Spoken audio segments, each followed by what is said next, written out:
Hello, college football fans, and welcome to episode 194 of College Football Throwdown. I'm your co-host, Alex Schmitz, and today I'm joined, as always, by my dad, Peter Schmitz. Hello, college football fans and Husker fans. Yes, this is our last game of the college football postseason as we'll be talking about the national championship game between Ohio State and Notre Dame. We'll be coming to you, of course, later in the year with more podcasts, but it's been a fun ride, hasn't it, Dad? It's been a fun season. It really has. And you know, for all the complaints about, you know, the playoffs and the matchups and all that, there was actually quite a bit of good football through that sequence of weeks. There were a few games that were maybe a little questionable, but overall there were some fascinating comebacks and just a lot of great plays, and you know, people put themselves into the in the history books, if you will, with some of the things that they've done. Yeah. And I was going to say, on the Nebraska side of things, you know, it was definitely somewhat disappointing in that we had, you know, a lot of close losses again and didn't quite get to the heights we were initially hoping for.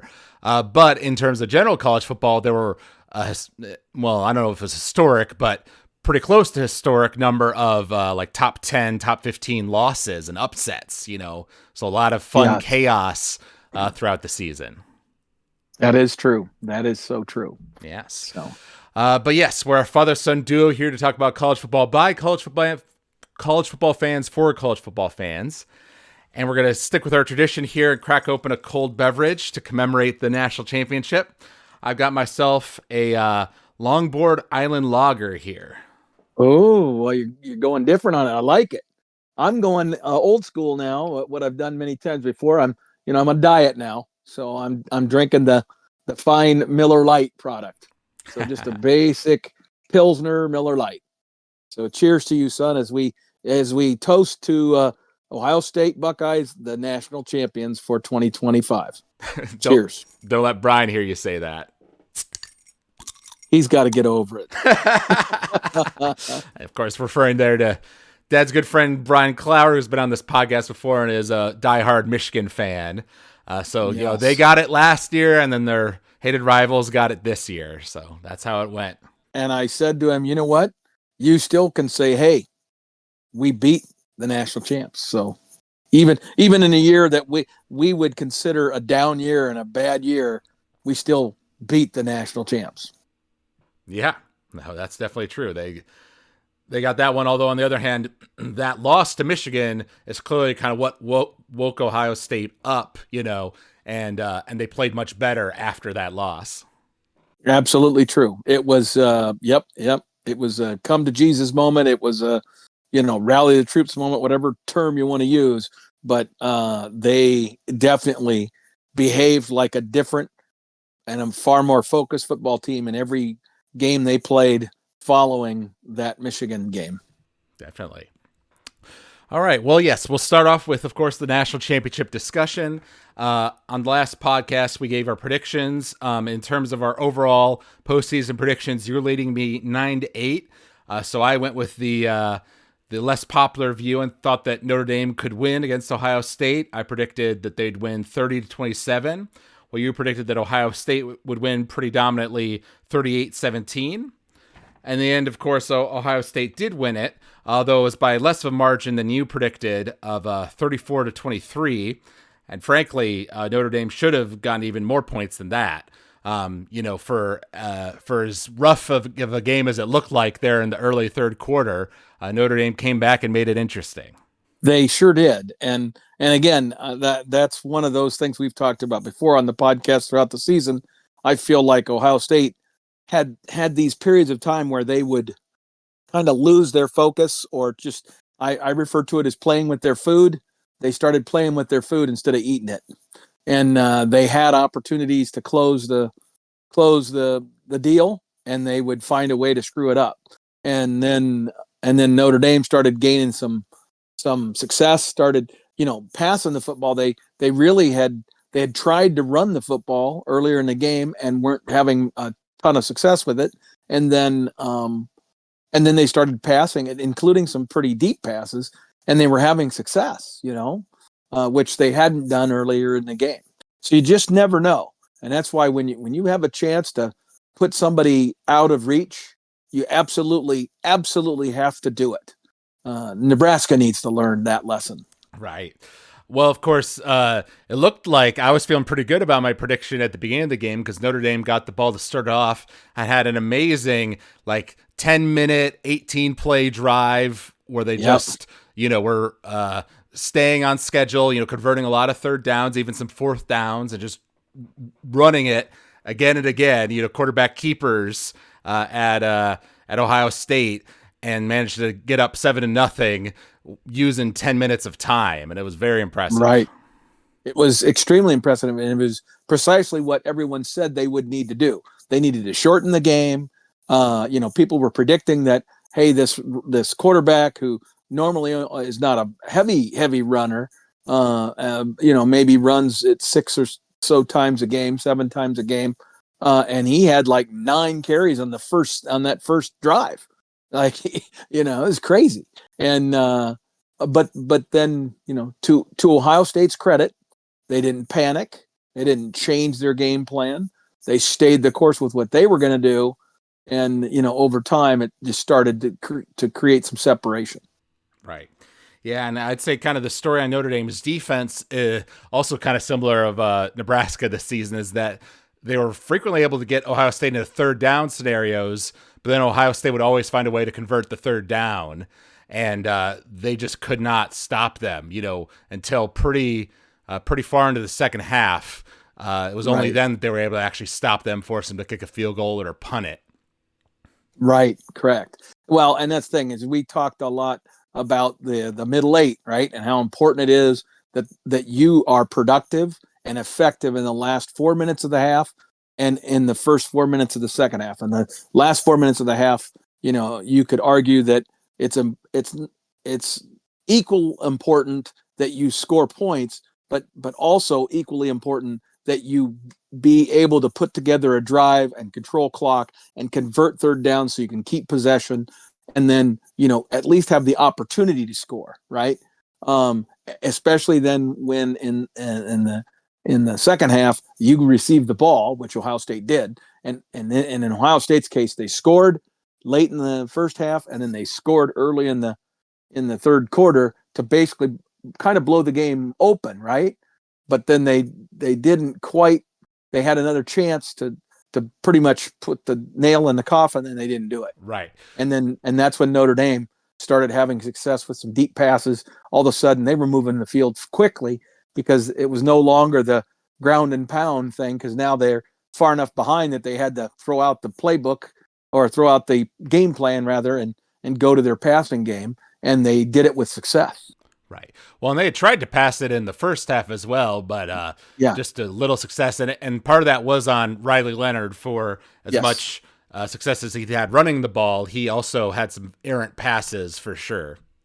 Absolutely true. He definitely had some errant passes. But you're correct though. Yeah, they were up 28-7 there early in the third quarter. Then Notre Dame got the ball, got it down to 4th and 2, and then went for a fake punt where their backup quarterback was clearly in the formations. That made it pretty obvious that it was a fake, and so they didn't get it.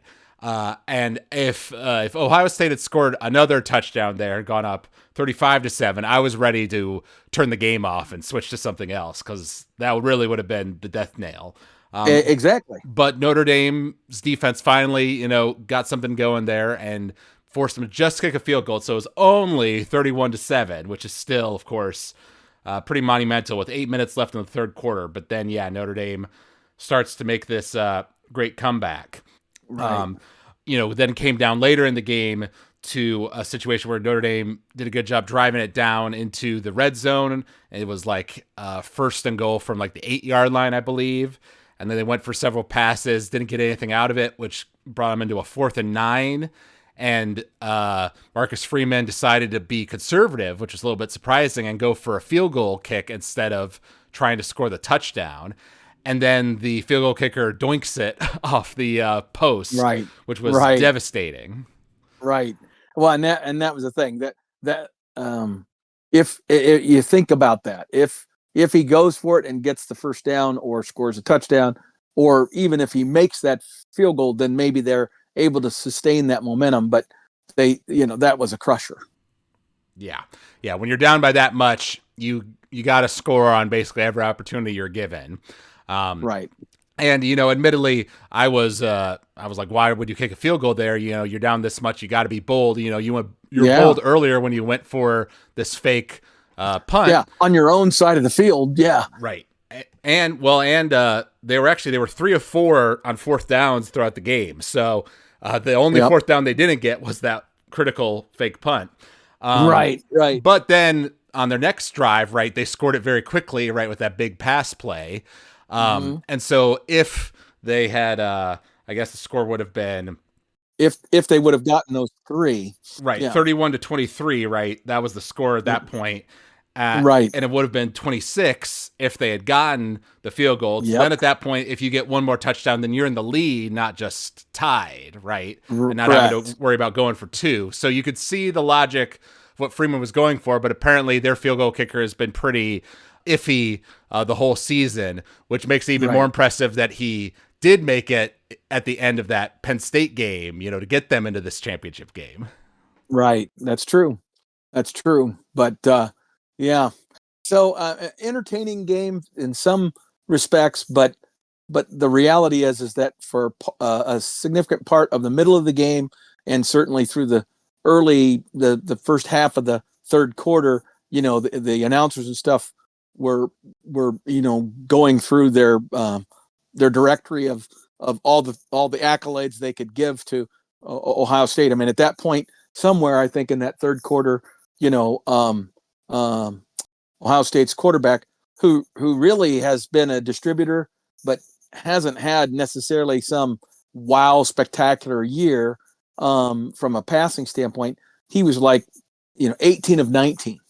I mean, the stats were just so impressive at that point in time. And then at that point, the defense had obviously played really well up to then.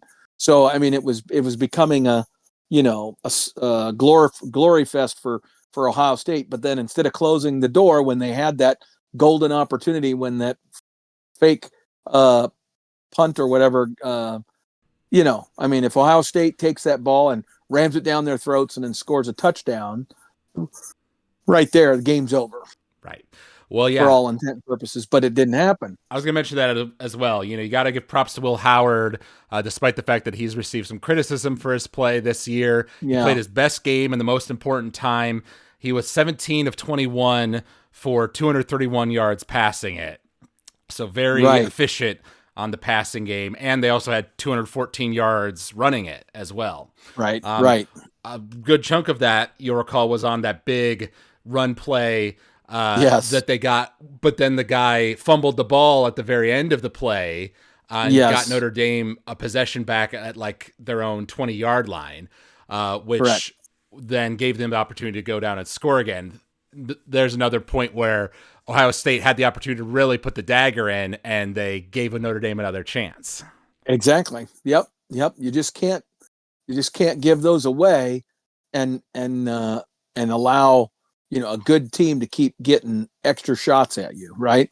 And that's where Ohio State was so close to that blowout victory, where they would have been described with complete dominance and everybody would have been just being wow. Instead, it became an interesting game. Right. So, as a third-party fan, I was happy that it became entertaining, that it wasn't just a blowout. The Washington-Michigan game last year kind of turned into that. It wasn't super exciting for me, so I was glad this one was better from that perspective. And we talked about last week how Notre Dame had a large number of injuries that they'd accumulated over the course of the regular season and the postseason. So the fact that they made it this far at all was already impressive for them. So you got to give props to the Fighting Irish, but then also props to Ohio State and to Ryan Day, especially after all the pressure that he was under after the loss to Michigan, people calling for his head and things like that. Now he's completely flipped that narrative around. Exactly. I the storylines from both teams were actually good storylines, right? They were intriguing storylines. And so for the sport, I think it was a good thing, although interestingly, this new format did not produce the television audience that, some previous years have produced. And so that some people would look at that and say it's a head scratcher, the earlier versions. But part of that was the timing of all of these things, the fact that they were playing a game. They played a game on a Friday night and then two games on a Saturday and then one on a, was it one on Sunday? Monday. Okay. So, I mean, you had, it was all over the map, right? And then the national championship game was on a Monday. Right. And it was the inauguration day. Right. It was on same day as the inauguration, and it was MLK Day, so Martin Luther King Day. So it just right, for a variety of reasons, there was a lot of other things to distract people. Right. Yeah. And I saw it being mentioned that the fact that it was 31-7 right early in the third quarter probably didn't help. If you were just a casual person checking in on the score or whatever, you'd be like, oh, well, that game's over. Right. So that didn't help. But I saw some pundits saying that the college football folks should make some sort of deal with the NFL folks, and the NFL should kind of throw the college folks a bit of a bone and say, well, here, you can take a Saturday here in our playoff weekend time or whatever, instead of being on a Monday, because, the college football world is the minor leagues of the NFL, right? So helping out college also helps out the NFL, in a long-term way. Exactly. And so, you'd think that we could come up with something, right, where you're not stomping on that, because, you look at the number of people that watch an NFL game and it's still, they're the king, right, in terms of ratings and eyeballs and all that. I will say, in terms of attendance and ticket price, I know this one was one of the more expensive, like, national championship games to go to. So there definitely was interest from that perspective. Absolutely. Yep. And that was as much because it was Ohio State and Notre Dame, which of course is two huge fan bases. But definitely, so overall, I think collectively it was still a fascinating playoff. Like I said, there were some amazing individual performances that we got to enjoy over the course of, the different games, and some just tremendous. I mean, Boise State put in great effort. The Arizona State team and what they were able to accomplish, and that Scadaboo kid. Yeah. I mean, those are some amazing games that I enjoyed watching. Yep, definitely. Yeah. So kind of looking back at the 12-team playoff overall, right, kind of the growing pains of the first year, I would say, overall, you got to see it as a success. It did produce, there were some games that were duds, but there were more games that were interesting, I would say, overall. And certainly the experiment of having the first round be at home at the actual college stadiums was a big success. So much so that apparently I've heard discussions about potentially making the second round of the playoffs also be at the higher seeds home stadium. Though from the perspective of preserving the importance of the New Year's Six bowls, I'm not sure about that change from that perspective. Right. Well, and that's the thing, is that you would definitely have less bowl game involvement. But if you could do that, then you might be able to pull it all forward a little bit, because one of the criticisms, of course, is you're deeper and deeper into the NFL playoffs.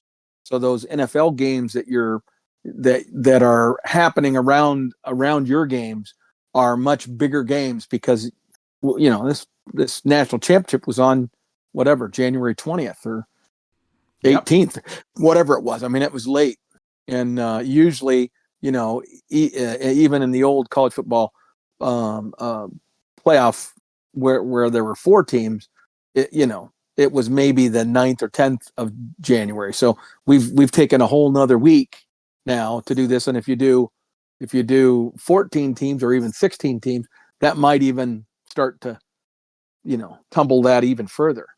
Right. I mean, I think if you went to 16 teams, then you probably could get away with doing the first round all at home, and then do the second round all at home, right? And so then the final four, you'd have 3 bowl games that would be involved with the last 3 major bowls that could be played, instead of, this year, what was there? There was maybe a few more than that, 5 or 6 or whatever. Right. Well, all 6 got involved, right? Because I Yeah. think there's the 4 for the second round, and then 2 for the semifinals, and then the last game is always sold to the highest bidder, right? Well, right. It's not a bowl game. Right. Yes. So right, to your point, if we went to the second round also being at college stadiums, then you could do the first 2 rounds in December, right? And the third round Right. is maybe in the first week of January January, 1st. Right. and then that hurries everything along, which would be helpful. Yep. Right. But on the other hand, then you're really only involving 2 bowl games, right?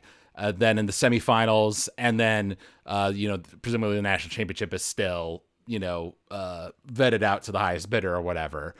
So Right. I can tell you, having some connections with the Rose Parade from my job, and thus also the Rose Bowl.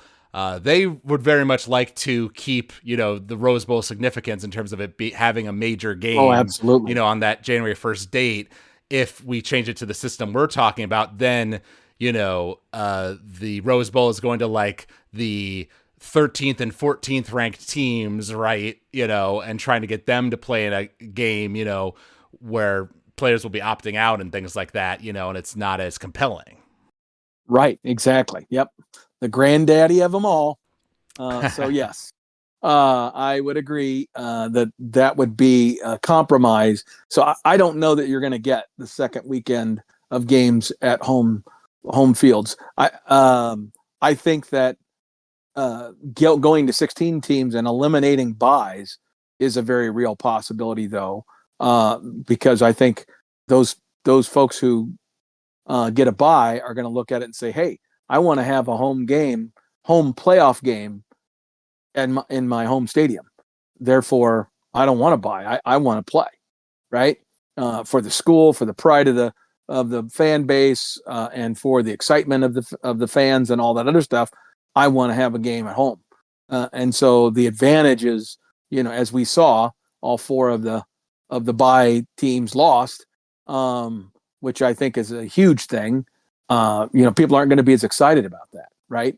That bye is not going to mean as much, unless and until these coaching staffs figure out the right program for preparing that allows them to be sharp when they finally do get a play after 2.5 or 3 weeks of being laid off.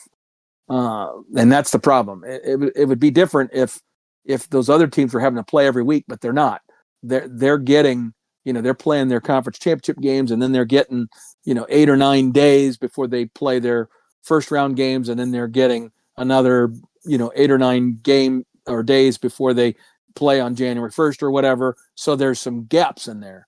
So teams are already having some recovery time because they're beyond the 7-day cycle of normal football season.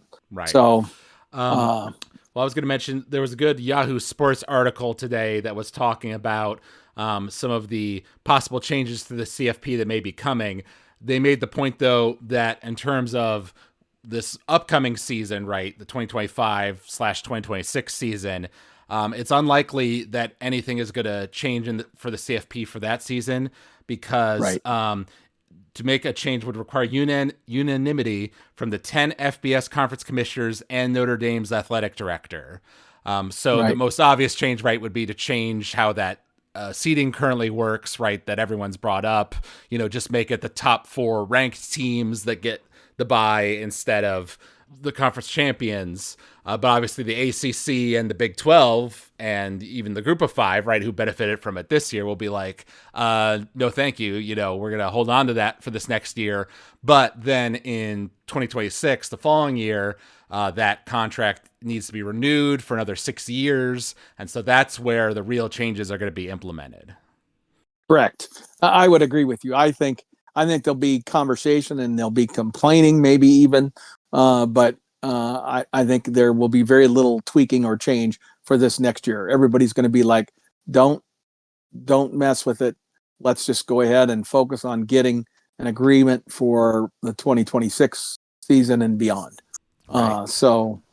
It is what it is. But yes, it's going to be fascinating because there's going to be a lot of power broken going on as we move forward with this playoff. Right. I mean, well, people are going to look at what Notre Dame was able to do this year and say, wait a minute, they're getting way too easy a path to big money. They're getting all this special treatment, and the question is why. And so I wonder if that is going to be a dialogue that happens at some point. Right. Well, apparently in late February, there's going to be this big CFP related meeting that's going to work a lot of this stuff out. So we'll definitely do a podcast after that is announced to the public and kind of see what decisions they've come to. Because, of course, the current CFP structure was agreed upon before the Pac-12 fell apart, right? And before the Big Ten and the SEC became these super conferences that we have now. So landscape is very different now, right. And what this Yahoo Sports article was reporting is that apparently the Big Ten and maybe also the SEC are interested in a potential 14-team model, which would have more automatic qualifiers. In this case, 4 from the SEC, 4 from the from the Big Ten, then 2 from each of the ACC and the Big 12, 1 to the best Group of 5 champion, and 1 at large for the next top ranked team inside the top 14, and that would kind of be the spot for Notre Dame to take if they're good in that particular year. Right. Exactly right. And the other key thing with that is there would be no committee. They would come up with an agreement like they used to do many years ago with this poll and this poll and this poll, and we're going to average those 3 or whatever.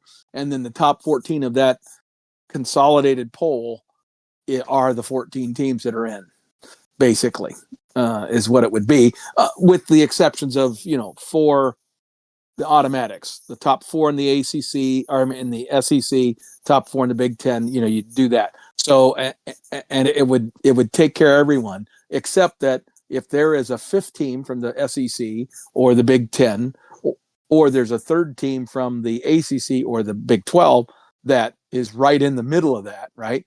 What if they were 3rd, or excuse me, what if they were 8th or 9th ranked, right?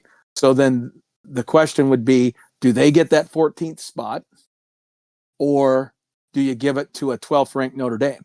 The 3rd best team in the ACC or the Big 12 is very potential. I mean, you could see a year where the ACC could have Clemson and Miami and Florida State all be good. That has happened in the past, and they're all in the top 10.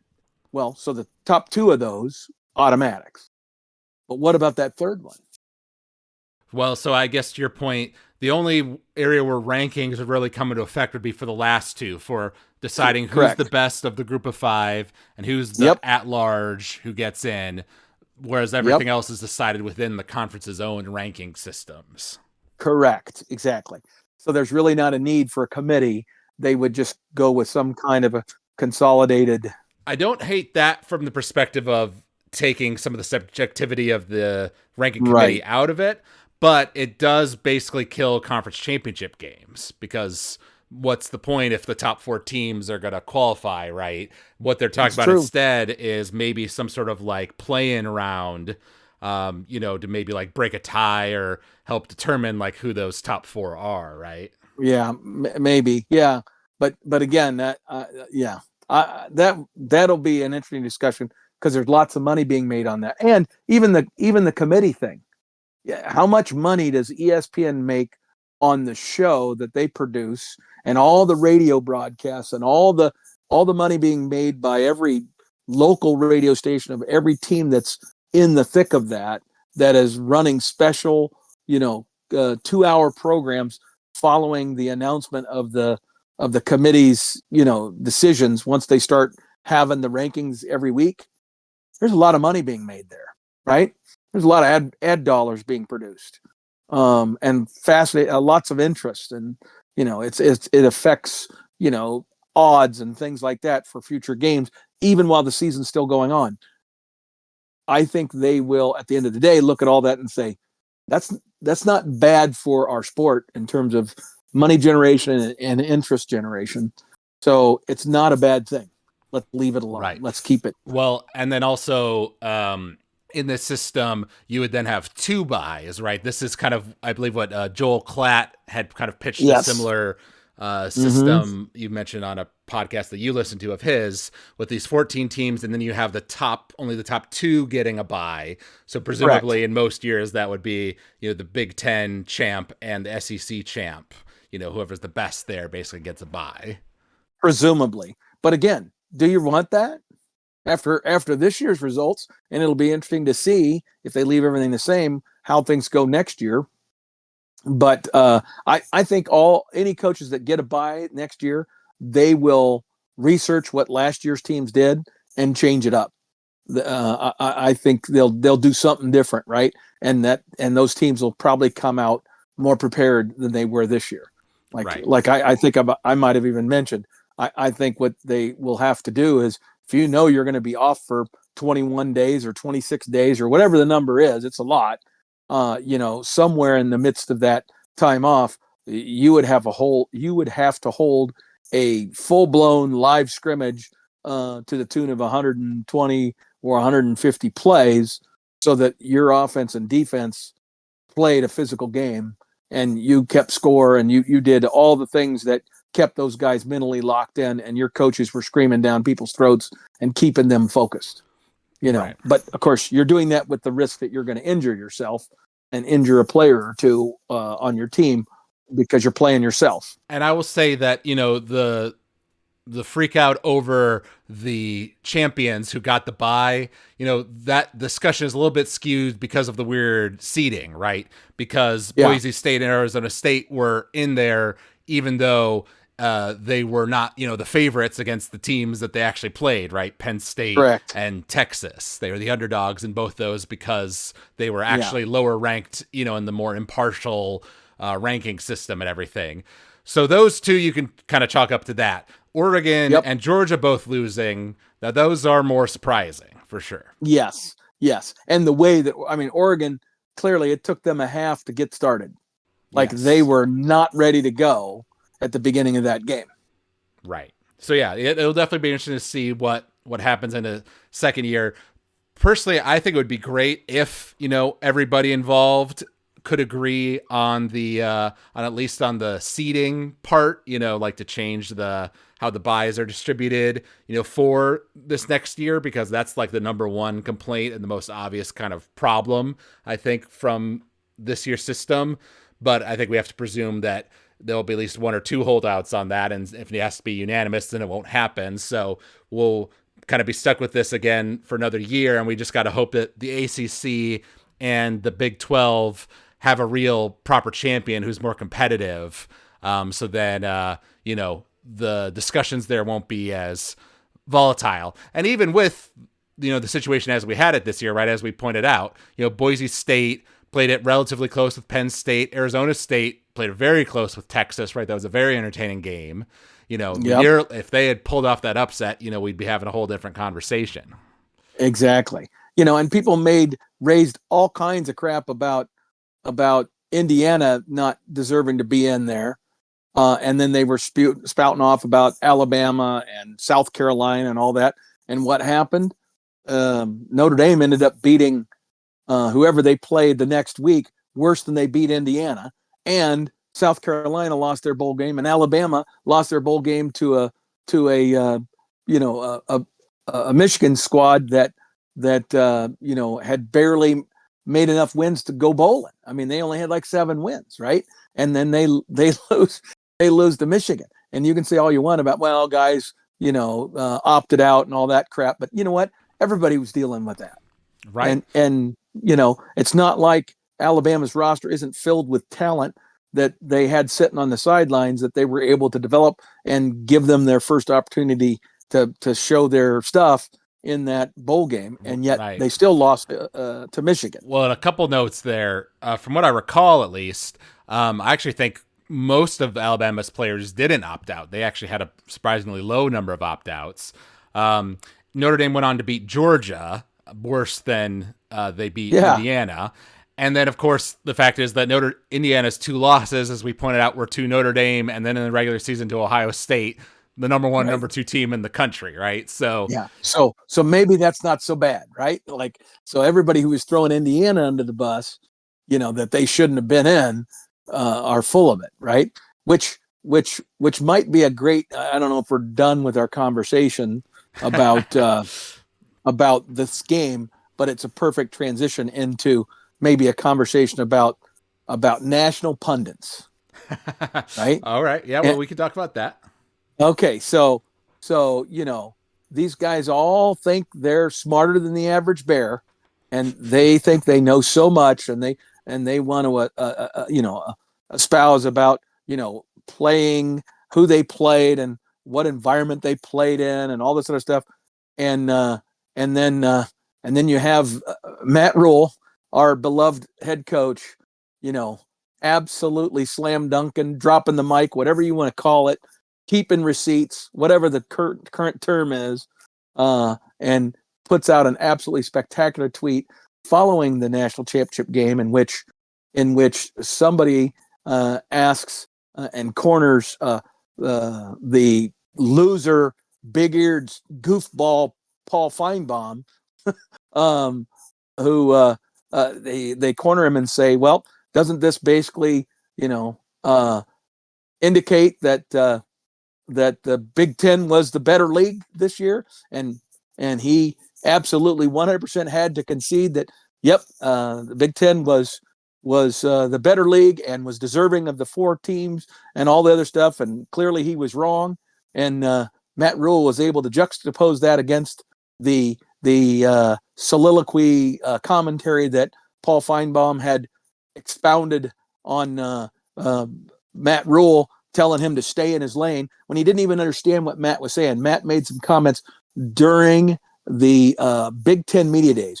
None of them were related to Nebraska as a brand or Nebraska as a team. Rather, he was speaking about the depth of talent in the Big Ten, and as a newer coach to the league, how impressed he was with it, and that he felt that it was the best league in the country, and that it was going to be deserving of 4 teams in the playoff. And sure enough, that's exactly what happened. Matt Rule said it, and he was talking about the league, and Paul Feinbaum tried to slice and dice him down and saying, stay in your lane. Why don't you try to win enough games to get in a bowl game? You're not relevant. And just tried to slam the University of Nebraska, Matt Rule, and our football program.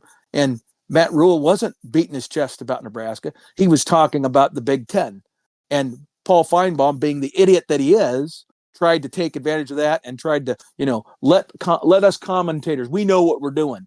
And he made a fool out of himself. And I love that Matt very, very nicely and actually including Feinbaum in his text so that Feinbaum would see it right away. He texted those 2 videos back to back, and it was awesome.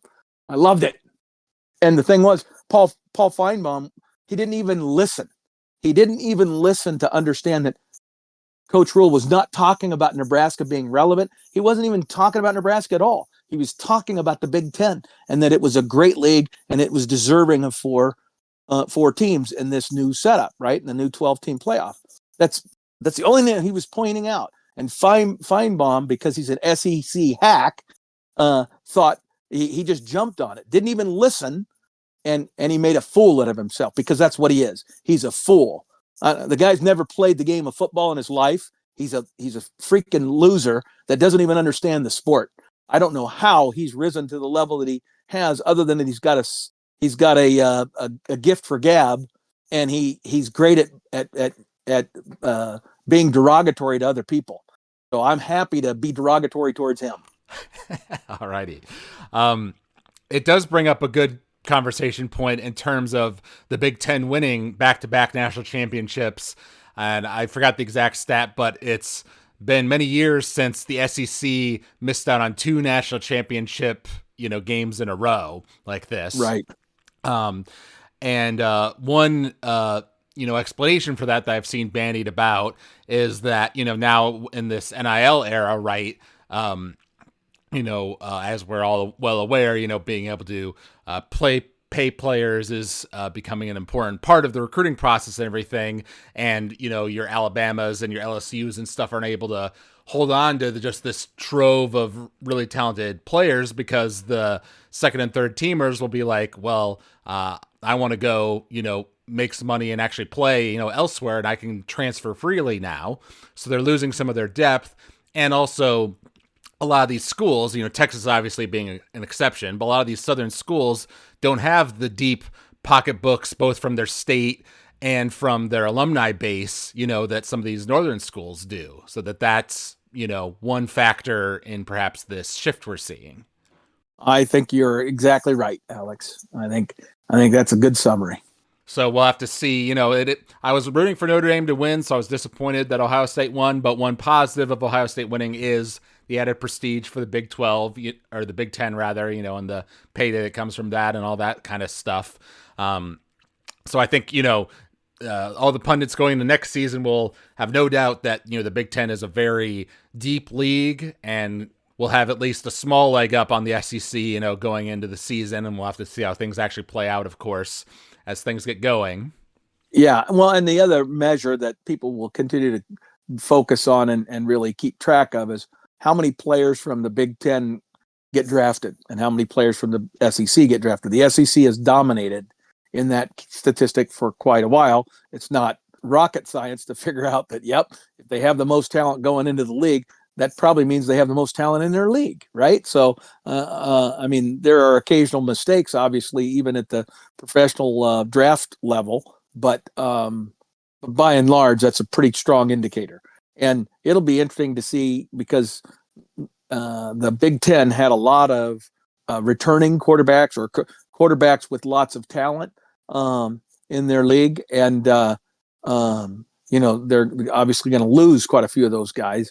So it'll be interesting to see if the top, i.e. Ohio State, Oregon, how good are those guys going to be again next year? I think they'll still be very good. Don't get me wrong. I'm not saying they're going to drop off the face of the earth, but are they going to be national championship caliber? And I don't know the status of the Georgias and the Tennessees and the, Alabamas of the SEC. Texas will obviously be great with Arch Manning coming in and replacing Ewers and all that. All right. And then just one other interesting little national topic I saw. This is not new news, but it was new to me. I hadn't seen it, explained in this depth. This was a journalist on Twitter talking about Jaden Daniels, who, of course, was a quarterback at LSU and is a quarterback at the Commanders, who have made it into the semifinals in the NFL. And this was going on about how Jaden's a big believer in VR training for his quarterback play, and talking about how it's something that he implemented during his time at LSU, helped him kind of go from a slump he was in into performing very well. And it was something he demanded that whatever NFL team signed him include in his package. Basically talking about how, you put on the goggles, right? You can see, all these virtual plays in front of you, different formations, things like that, real-time movement. You can actually make the players in the game move faster than they do in real life. So then when you're experiencing it in reality, it almost feels slower for you and you just get that time to think, and you're more calm in those uncalm environments.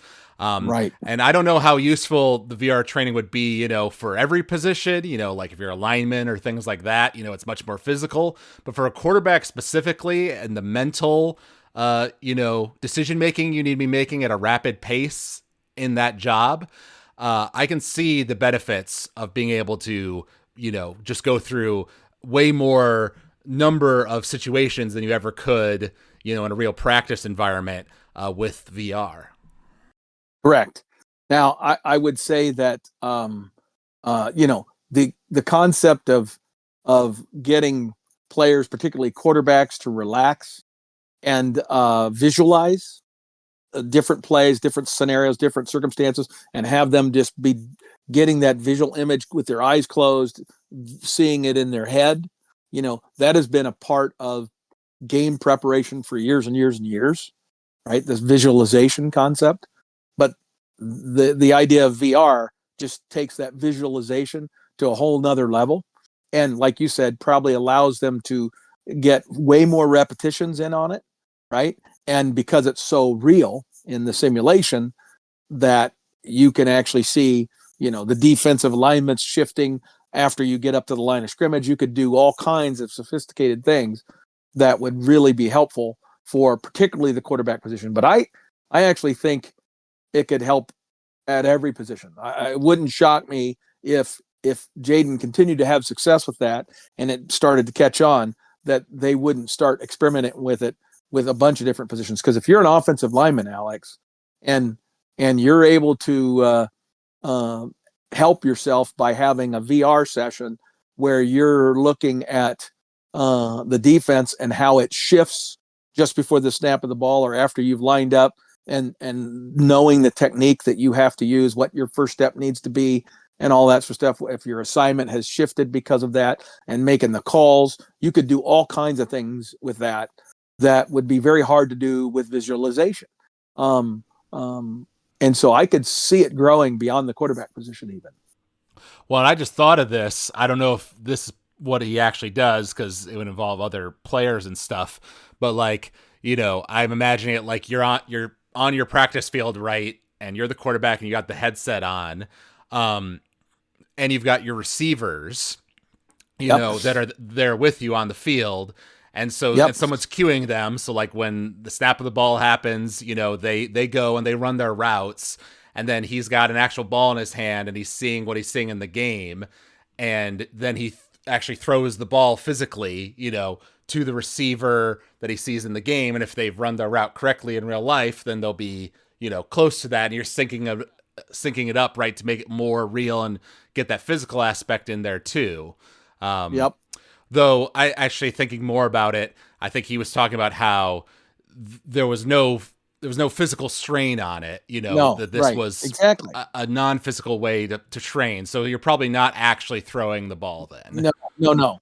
It's all about mental reps. Now, here's an interesting scenario or correlation with Nebraska. Nebraska with their new facility has something that only a few NFL teams do, and I'm sure some college teams are going to start getting it now that Nebraska has it. But we have that huge screen on the wall that's as wide as the field, and we're able to prep team, both our offense and our defense, with a series of events, right, that go on that screen. So that it's the other team, they're in their jerseys, they're lining up with their players and their alignments, and they're shifting and stuff like that. And then the quarterback and the receivers have to adjust to that alignment, right? And they can grade the players then on how they did that. It's all a walkthrough. It's not physical contact. So it's a mental rep. It's not a physical rep, but yet it still gives you the ability to have all the dynamics that they're likely to see on game day, right? And that's why Coach Rule wanted to have that big screen. Right. So that's a pseudo simulation or pseudo VR that can help all 11 at a time. Right. So, yep. So it's just a cool little side note, interesting to track how these, developing technologies are impacting the sports world.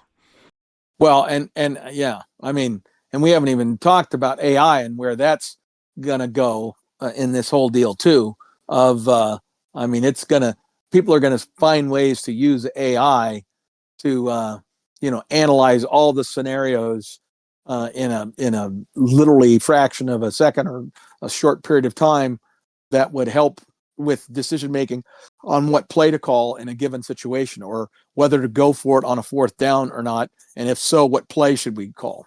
Right. So I could see all kinds of stuff like that. If you're a coach on the sideline, and it's a critical fourth down or something, you call a timeout and you, like you say, you have your assistant run the program or whatever, and it spits out this play, and that's what you call, right? Right. Well, and the thing is that could look not only at the game and the opponent, but it could look at all your practice data. And it would obviously involve a lot of data entry from every practice rep, right? somebody would have to do data entry about, we ran this play, 25 times over the course of the week in practice, and on 24 of those 25 times it was successful. Okay, that play is going to be one we definitely want to run. But then there's a play that was successful 17 of 25 times, but they've never seen it or whatever. You know what I mean? So all of a sudden it could take into consideration all of those things, and given the circumstances and how the game is played out to that point, then that system could tell you, well, we think this is the play to call.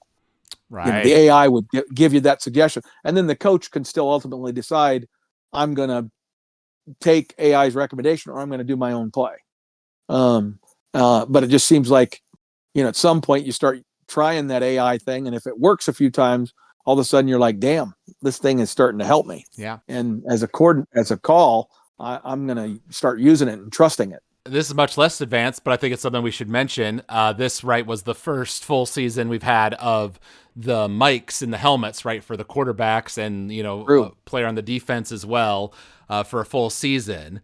And in terms of impact, I would say, obviously, visually, just watching the game, like now it's become more common to see, the quarterback put like a hand over his little ear hole, right, and just try to listen to it, or like in this national championship game, I saw like the Notre Dame guy like kind of mouth into himself like after a play that didn't go well, and okay, he's hearing something in his head, in his helmet there at the same time.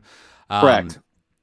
But in terms of like overall impact, like, did we see quarterback play, or just, play in general, like really change in some, major way? I would say I didn't really notice anything to that effect, only that, obviously we didn't have like a sign stealing scandal like we did last year with Michigan and all that. Well, and I would say that's only the sign stealing is only half removed, because, for example, this year Nebraska still used signs on defense, right? Because when we're on defense, the stadium's so damn loud, that one player on defense that was able to receive the message or whatever audio wise, it wasn't going to be able to communicate to the other 10 guys on his side of the ball. So they were still having to use signals anyway, right? Now, offensive signals are kind of a thing of the past, but defensive signals are still going to be a thing. Right, because obviously, the defense typically doesn't like huddle up, like the offense does and all that. Well, right, exactly, and when you're on defense is when your stadium is loud. Right, but it's the opposite when you're on away. Right. True. Yeah, that's true. So, but that goes both ways. Yep. But yeah, obviously, I mean, I think it's been a good implementation. I know there was that one game for Nebraska, right, where our signal was like on a public channel somehow, right? Right. Yeah. Actually, it's like the first couple of games. It was 2 or 3 games that were like that, and finally we figured it out. So that was pretty stupid on Nebraska's part. Yeah. So there's been some kinks to work out. Yeah.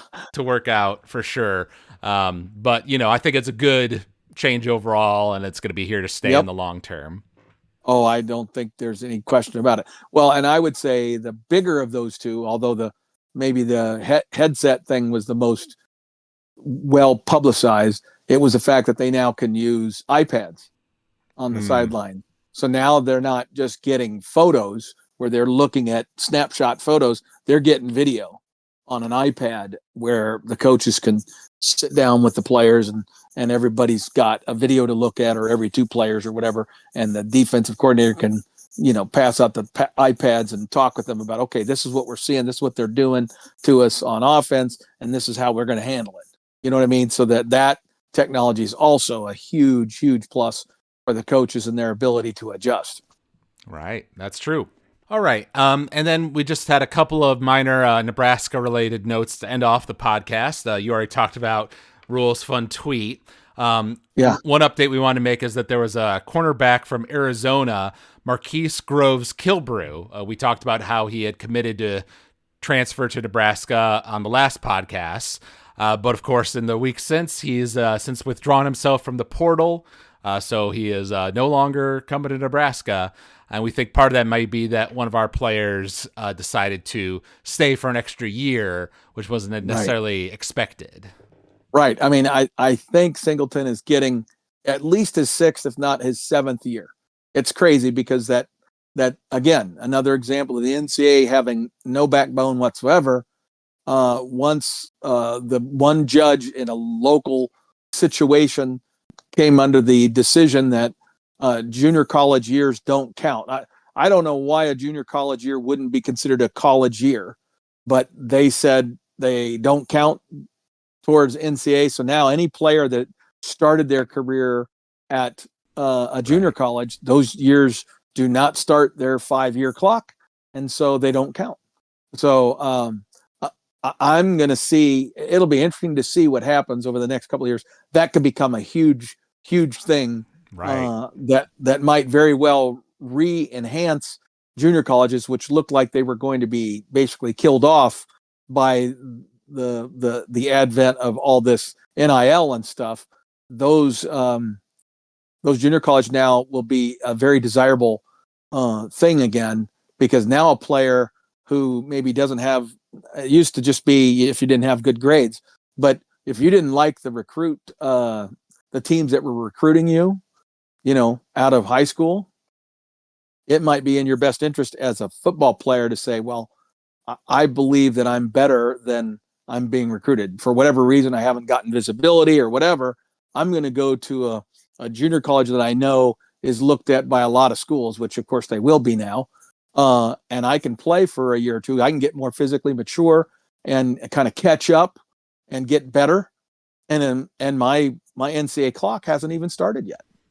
Right. So I'm great. That's all good, We talked about that a couple podcasts ago when that decision came down, and about how big that could be. Oh yeah, exactly. So anyway, Singleton is an example of that. The reason he is going to be able to come back to Nebraska is because he had a junior college year. Right. And then the other piece of news was unfortunately a sad piece of news. Many Nebraska fans will remember several years ago now, almost 10 years ago or more, there was the famous touchdown run by Jack Hoffman, who was a young kid with brain cancer, and he took the football and the whole team ran with him. It was this great moment that went viral back in the day and got a lot of attention and commentary. And Jack actually beat that round of cancer and, started going to school again and things like that, and made it through high school and everything. But unfortunately, the cancer kind of came back for a second round, and Jack wasn't able to beat it this time. So he recently passed away at age 19, and it's got a lot of news coverage across both Nebraska channels and national channels as well. I saw even former President Obama tweeting about his meeting with Jack and things like that. So that was a sad day in Husker Nation.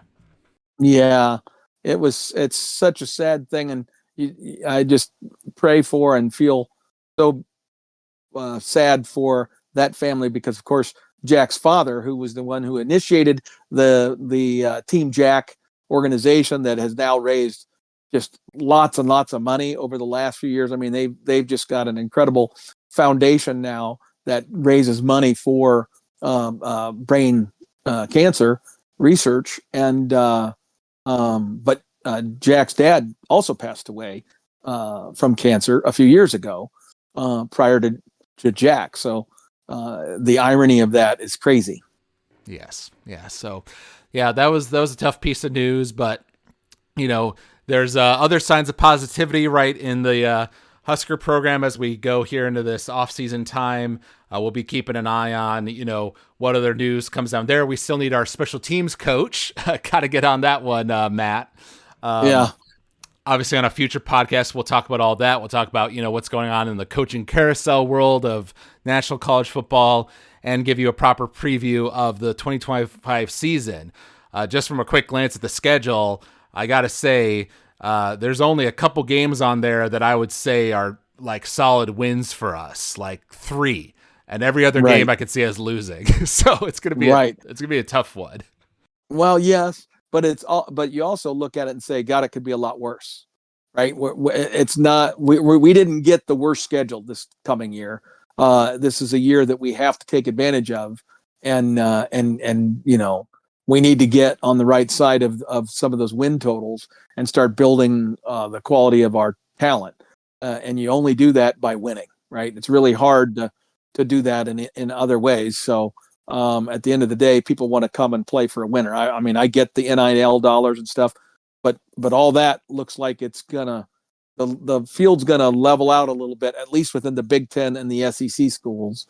That field is gonna level out, and then individual teams or universities that have a large dollar donor are going to be able to absolutely match what's going on if they're committed to doing it.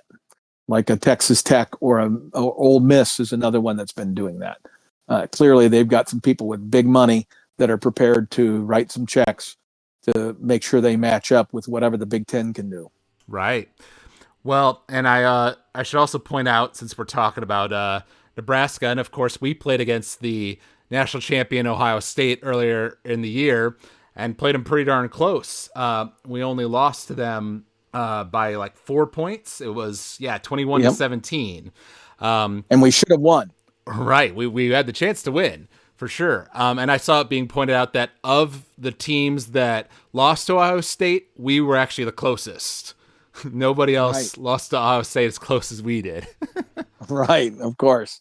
Well, but what that indicates is not so much that we're close to being in the national championship or anything like that, but rather that we're not so far away that it's out of the realm of possibility, right? And so if we could upgrade our talent and get more consistency from our special teams and our players play with a higher degree of consistency and commitment, that we could easily see another jump in our performance that hopefully would translate to a jump in wins on this next coming season.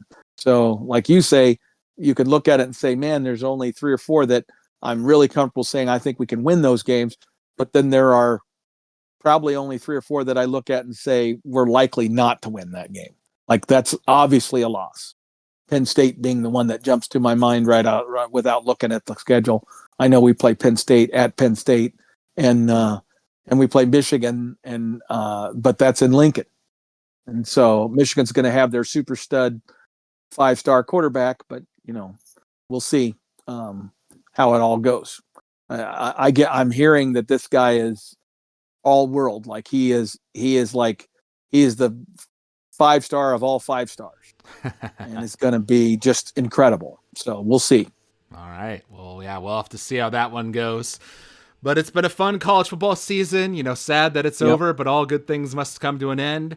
And we'll be back, as we mentioned, definitely in February to chat about some of these big meetings that are coming up in the national world of college football. And we'll keep you updated on the updates in Husker football world as well. Get into the spring game and all that fun stuff later on in the year. Well, and there's another portal sequence that's going to happen in that post spring game time frame, and so you're going to see quite a bit of shifting going on. I mean, again, we're still 28, 27 players over the 105 limit, so I think you're going to see a lot of portal entries from Nebraska after the spring season's over. Right. Yes, definitely. So we hope all you out there enjoyed listening to this podcast. And if you're with us for the whole season, we appreciate your loyalty listening to College Football Throwdown. You can email us at huskerpete13@gmail.com. You can also find us if you search for us on Apple Podcasts or Spotify. You can leave us a rating or review there. We always love hearing feedback from the fans. So thank you all out there for listening. And thank you, Dad, for joining me for another episode. Until next time, go Big Red. Go Big Red.